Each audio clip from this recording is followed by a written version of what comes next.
हम गज़ा की तरफ बढ़ रहे हैं। 4-5 दिनों में गज़ा के हुदूद में दाखिल हो जाएंगे इंशाअल्लाह। उस वक्त तक भरपूर आवाज उठाएं, इस जद्दोजहद को और तेजी के साथ आगे बढ़ाएं। हम इंशाअल्लाह गज़ा पहुंचेंगे। हमारे पास क्या है? देखिए, हमारे पास कोई फौज नहीं है, ये कोई फौजी काफिला नहीं है, ये सिविलियन काफिला है और इमदादी काफिला है। हमारे पास डॉक्टर्स हैं, फौजी नहीं है।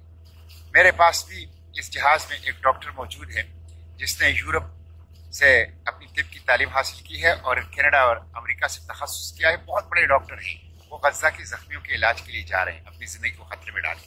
हमारे पास सहाफ़ी है, इस जहाज में मेरे साथ अरब का एक मशहूर सहाफ़ी मौजूद है जो वहाँ के दर्द को जबान देना चाहते हैं। हमारे पास सियासतदान हैं जो वहाँ के दुख को अपने अपने मुल्कों के ईवानों में बयान करना चाहते हैं।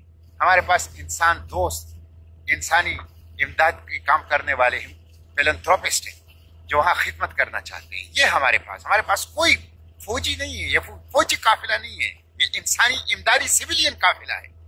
हमारे पास कोई गन, कोई असलहा, कोई बारूद नहीं है। हमारे पास गज़ा के बच्चों के लिए फार्मूला मिल्क है, हमारे पास गज़ा के प्यासों के लिए पानी है, हमारे पास गज़ा के भूखों के लिए खुराक है, हमारे पास गज़ा की जख्मियों के लिए अद्वियात है।